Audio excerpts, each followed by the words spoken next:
Untuk mengetahui seberapa berbahaya semburan abu imbas dari ledakan pabrik kimia di Cilegon, kita sudah terhubung dengan Kapolres Cilegon AKBP Sigit Haryono. Selamat malam Pak Sigit. Selamat Pak, malam. warga kabarnya mendengar suara gemuruh sebelum ledakan terjadi. Sudah bisa dipastikan asal suara tersebut dari mana Pak? Jadi pada pukul 4 dini hari tadi pagi, jadi ada suara ledakan dulu baru suara gemuruh.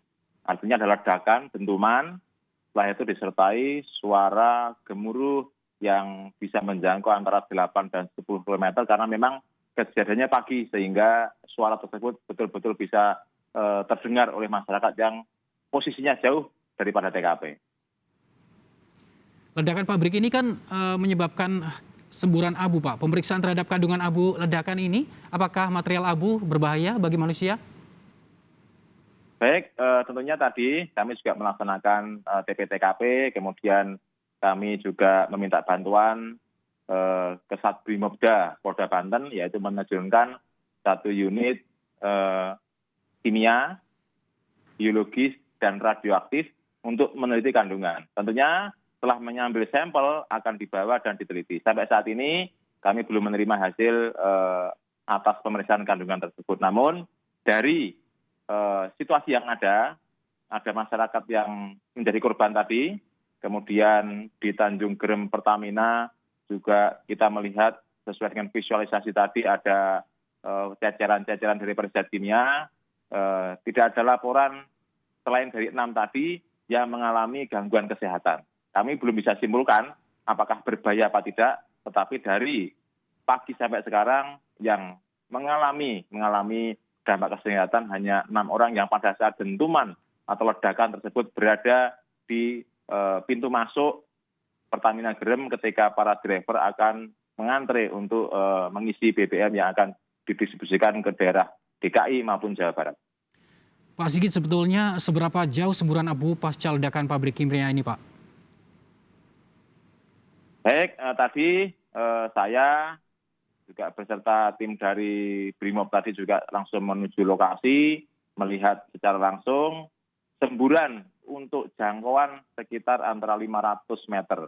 Untuk ke atas diperkirakan karena dari pandangan mata itu sekitar antara 500 sampai 700 meter karena terbawa angin. Situasi tadi pagi di Cilegon kebetulan juga diguyur hujan sehingga hal itu tidak berlangsung lama. Jadi pagi hari semua abunya sudah turun ke bawah. Pak Sigit, apakah warga di sekitar pabrik harus diungsikan? Tadi Pak Sigit mengatakan belum ada laporan warga yang terluka atau mengalami gangguan akibat semburan abu ini. Baik, terima kasih. Jadi kami tadi ketika melaksanakan TP-TKP ke lokasi tersebut, tentunya yang pertama kami lakukan adalah lokalisir daripada pabrik tersebut. Kebetulan untuk warga agak jauh memang dari lokasi, kemudian yang paling dekat adalah tadi Pertamina Tanjung Gerem, sesuai dengan yang gambar tadi ditayangkan, itu adalah tetangga terdekat. Jadi untuk warga posisinya jauh, tidak ada yang perlu direlokasi sampai dengan sekarang. Pak Sigit, dampak dari tadi Pak Sigit mengatakan sebelum terjadi gemuruh terdengar suara ledakan. Bagaimana dengan bangunan-bangunan di sekitar pabrik, Pak? Apakah Bangunan yang terdampak bangunan, itu tentunya tadi sesuai dengan gambar tadi ada di kantor Pertamina. Kita melihat tadi bangunan memang rusak tetapi tidak sampai meruntuhkan bangunan. Itu hanya kacanya kotor, kemudian untuk catnya semua tertutupi dengan cairan tersebut. Untuk bangunan yang sampai rusak parah tidak terjadi. ledakan ini pertama kali terjadi di pabrik tersebut, Pak? Sepanjang kami tadi interogasi dengan para karyawan dan manajer yang ada di lokasi, ledakan terjadi mulai dari awal baru sekali ini. Kami pertanyakan tadi apakah ini dikarenakan tuanya atau dikarenakan lamanya daripada pipa reaktor tersebut.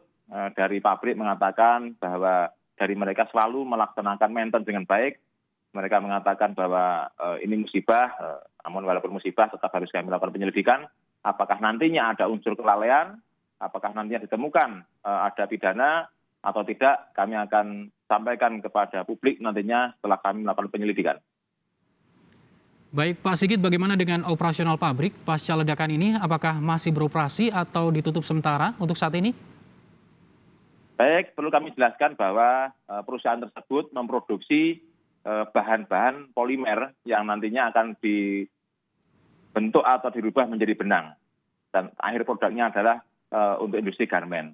Itu melihat itu penting sekali bahwa produksi pabrik tersebut harus berjalan. Nah, kebetulan di sana ada beberapa plant, jadi yang meledak tadi satu mesin, itu di satu plant. Untuk yang mesin meledak tentunya rusak, kami laksanakan bersama perusahaan untuk men-shutdown, kemudian kami polis line untuk melaksanakan olah TKP nantinya, kemudian yang masih bisa beroperasi tentunya posisi agak jauh tetap beroperasi. Sekali lagi mengingat pentingnya produksi dari MCCI ini untuk ekonomi nasional kita. Terakhir Pak Sigit, 6 korban sudah dipulangkan, namun kondisi kesehatan korban ini masih diobservasi gitu ya Pak. Bagaimana dengan hasil observasinya sejauh ini? Alhamdulillah sampai dengan malam tadi sekitar pukul 8 kami mengecek ke klinik yang di Pertamina untuk yang sudah pulang ke rumah masih dalam keadaan sehat jasmani, kemudian untuk psikisnya tentunya masih trauma. Kami doakan kepada rekan-rekan kami yang di Cilegon yang 6 orang tersebut supaya segera pulih dengan sempurna. Observasi sampai dengan saat ini untuk kesehatannya tetap baik dari siang sampai malam ini. Baik, terima kasih AKBP Sigit Haryono, Kapolres Cilegon telah bergabung bersama kami di Kompas TV. Selamat malam Pak Sigit.